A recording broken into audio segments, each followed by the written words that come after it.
ان کے ذہنوں میں جو سوال ہے وہ یہ کہ مسلمان جو ہے وہ ایک دم اکھڑ ہوتا ہے، لڑنے جھگڑنے والا ہوتا ہے، اور اس کے ساتھ کسی بھی طرح کی سنجیدہ گفتگو ممکن نہیں ہے۔ یہ ہمارا ایک تعارف غیر مسلموں میں ہے، لیکن اس کے برعکس اگر ہمارا یہ تعارف نبی صلی اللہ علیہ وسلم کی سیرت کے حوالے سے، کہ نبی صلی اللہ علیہ وسلم کی سیرت میں آپ کہیں پر بھی ناراضگی کا کوئی پہلو نہیں پائیں گے، کتنے ہی سخت حالات ہوں آپ ہمیشہ جو ہے بہت ہی ملائمت کے ساتھ سب کے ساتھ پیش آ رہے ہیں، ہمیشہ مسکرا کر سب کا استقبال کر رہے ہیں، کوئی بھی آ رہا ہے تو اس کو گلے لگا رہے ہیں، اور کہیں سے بھی زندگی کے کسی معاملے میں آپ کا کوئی ایسا تعارف ہم کو حاصل نہیں ہے جس سے کہ کہیں کسی بھی دشمن سے دشمن شخص ہے آپ اس کے لیے بھی ہمدرد ہیں۔ تو یہ جو پہلو ہیں سارے نبی صلی اللہ علیہ وسلم کی زندگی کے، یہ ہم کو اپنے برادران وطن کے سامنے اس طرح لانے کی ضرورت ہے کہ خود ہماری زندگی بھی اس کے مطابق کہیں نہ کہیں ٹھہر رہی ہو۔ تو محترم آپ نے جس کا ذکر کیا کہ یہ ضرورت ہے، تو اس کو کیسے کیا جائے، اس کا طریقہ کار کیا ہو، اس سلسلے میں آپ کچھ رہنمائی کریں گے؟ نہیں، وہی نے بتایا کہ ہم لوگ اپنی گفتگو میں ہم لوگ مختلف زندگی کے معاملات کے لیے مختلف سرکاری دفاتر میں اور دوسرے اداروں میں جاتے ہیں، غیر مسلموں سے ہمارا تقریباً ہر ایک کا روز سابقہ پڑتا ہے، تو کوئی نہ کوئی ہم کو ایسا موقع ہم تلاش کرنا چاہیے کہ جہاں پر ہم اس طرح کی کوئی کیفیت پیدا کر سکیں کہ بھائی دیکھیے آپ اس کام کو اس طرح کر رہے ہیں، لیکن اگر اس طرح کیجئے تو یہ زیادہ بہتر ہوگی، تو اس طرح کی چیزیں ہم کو باور کرانی ہوں گی اپنے برادران وطن کے ذہنوں میں، اور سیرت کا عملی پہلو زیادہ سے زیادہ، بھئی کسی بھی طرح کا جو ہے، جیسے کہ اللہ کا بھی حکم ہے، نبی صلی اللہ علیہ وسلم کا بھی طریقہ ہے کہ ہم برائی کا بدلہ جو ہے وہ بھلائی سے دیں، تو یہ بہت عام چیز ہے۔ اگر ہم یہ احساس لوگوں کو کرائیں کہ بھائی آپ ہمارے ساتھ کتنا ہی برا سلوک کریں لیکن ہم آپ کے ساتھ برا سلوک نہیں کریں گے، بہت اہم چیز ہے، تو ہم اس پر اگر زور دیں اور ہمارا واقعی عمل ایسا ہو کہ کوئی ہم کو کتنی ہی پریشان کر رہا ہو، چڑھا رہا ہو، لیکن ہمارے اوپر کوئی جھنجھلاہٹ نہ طاری ہو، اور ہم اس کو سختی سے جواب نہ دیں بلکہ ملائمیت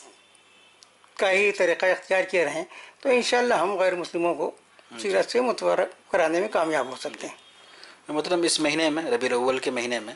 سیرت النبی کے بڑے پروگرام ہوتے ہیں، جلسے ہوتے ہیں، لیکن ہم یہ دیکھتے ہیں کہ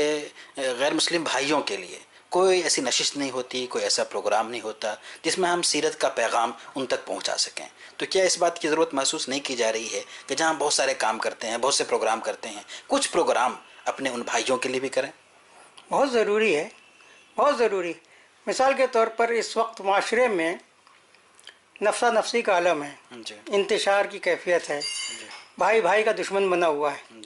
تو اس طرح کی ہماری زندگی جو ہے، معاشرتی زندگی، اس میں کس طرح سے پیار و محبت قائم ہو سکتا ہے، کس طرح سے ایک دوسرے کے لوگ ہمدرد بن سکتے ہیں، اس کو نبی صلی اللہ علیہ وسلم کی سیرت کو سامنے رکھ کر کے غیر مسلمین کو لے کر بیٹھنا ہوگا، اور ان کو کہ ہم معاشرے کو دینے والے بنیں۔ تو جب معاشرے میں ہر شخص دینے والا بننے کی اپنے آپ کو کوشش کرے گا تو معاشرہ بہتر بنے گا، اور یہ نبی صلی اللہ علیہ وسلم کی زندگی کا ایک بہت ہی ابھرا ہوا پہلو ہے کہ آپ صلی اللہ علیہ وسلم ہر وقت دینے کی لیے تیار رہتے تھے، اور دینے کی مطلب وہ نہیں ہے کہ آپ مال و اسباب کے ہی ذریعے دیں، ہم کسی کو صحیح مشورہ دیں، برادران وطن کے زندگی کے جو معاملات ہیں، مثال کے طور پر کسی کے بچے کا ایڈمیشن کا معاملہ ہے تو اس وقت اس کو ضرورت ہوتی ہے کہ اس کو رہنمائی کی جائے، اس کی صحیح رہنمائی ہو سکے، اس کے گھر میں کوئی بیمار ہے تو اس کی سیرت کے مطابق ہم پابند ہیں کہ ہم اس کی جا کر کے عیادت کریں، اس کی خیریت معلوم کریں، اور پھر اس کے مرض کے لحاظ سے اگر ہم اس کی رہنمائی کر دیں کہ تمہارا مریض جو ہے اس کا فلاں جگہ بہتر علاج ہو سکتا ہے، تو اس طرح کی چیزیں وہ سب ہم کو اپنے عمل میں لانے کی ضرورت ہے۔ اور غیر مسلمین کے ساتھ ہم جیسے کہ حقوق انسانی کے معاملات ہیں،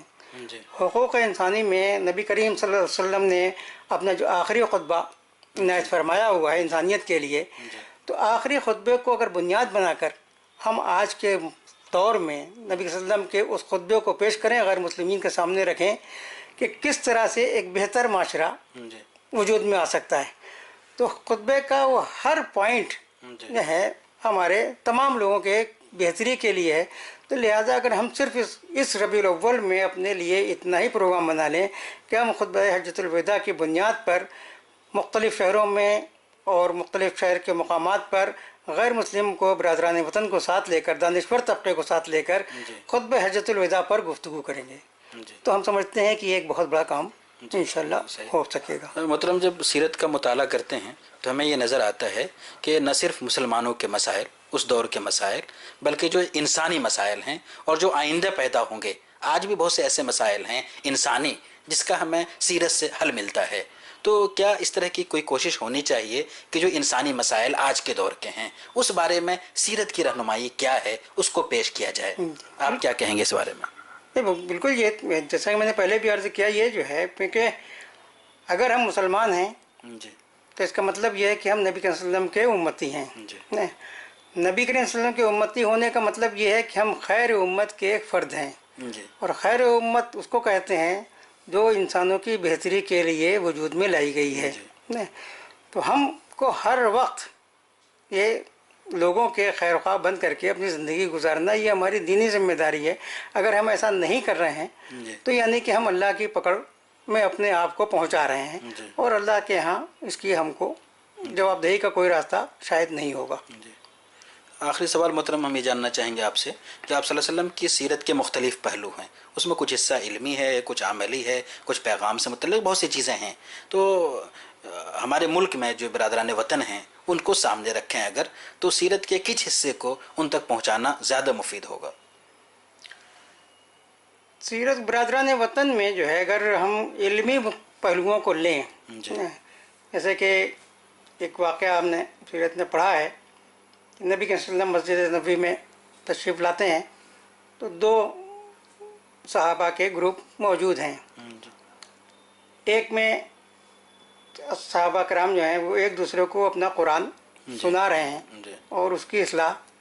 چاہتے ہیں. دوسرا گروہ وہ ہے جو بیٹھ کر کائنات پہ غور و فکر کر رہا ہے. تو نبی صلی اللہ علیہ وسلم جا کر کے اس کائنات پہ غور و فکر کرنے والے گروہ کے ساتھ بیٹھ جاتے ہیں اور ان سے سمجھتے ہیں کہ وہ کائنات کے بارے میں کیا ان کا ایک معلومات ہے اور کس طرح کا وہ ذہن رکھتے ہیں، اور اس کے بعد پھر آپ صلی اللہ علیہ وسلم ان لوگوں کی رہنمائی فرماتے ہیں. تو یہ جو آج کی دور ہے یہ سائنس کا دور ہے. ہمارا تعارف کی اس طرح ہے جیسے کہ ان کا سائنس سے دور دور تک کوئی تعلق نہیں ہے. تو ہم کو جب اللہ تعالیٰ نے انسانیت کا رہبر اور رہنما بنایا ہے تو اس کے معنی ہے کہ ہم کو ہر شعبے میں انسانیت کی رہنمائی کا فریضہ انجام دینا ہے. اور اس لحاظ سے ہم کہہ رہے ہیں کہ اگر ہم علمی بنیادوں پر سیرت کو غیر مسلم برادر کے سامنے لائیں گے تو ہم شاید بیک وقت بہت سے غلط فہمیوں کو دور کرنے کا ذریعہ بن رہے ہوں گے. بہت شکریہ، جزاک اللہ. ناظرین، آپ دیکھ رہے تھے ہمارا خاص پروگرام تعارف رسول رحمت، اور آج ہمارے محترم جناب خالد صاحب نے جو بات کی وہ انتہائی اہم ہے کہ اس وقت بڑی ضرورت ہے کہ جو برادران وطن ہیں ان تک سیرت کا پیغام پہنچایا جائے، اور مختلف مسائل میں خواہ وہ انسانی ہو، اسلامی ہو، یا کسی بھی دور کا مسئلہ ہو، سائنسی آج کا جو دور ہے اس میں آپ صلی اللہ علیہ وسلم نے کیا رہنمائی کی ہے، آپ کے اسوے سے ہمیں کیا سبق ملتا ہے، اس کو بہتر انداز میں، مؤثر انداز میں پیش کرنے کی ضرورت ہے. اگر ہم نے اس کو کر لیا تو انشاءاللہ اس کے بہت ہی دور رس نتائج سامنے ہوں گے. اور خاص طور پہ جس کی طرف آپ نے اشارہ کیا کہ مسلمانوں کا جو امیج بنا ہوا ہے غیر مسلموں کے ذہنوں میں، اس کو ہم بدل سکتے ہیں اسی ذریعے سے. بہت بہت شکریہ، جزاک اللہ.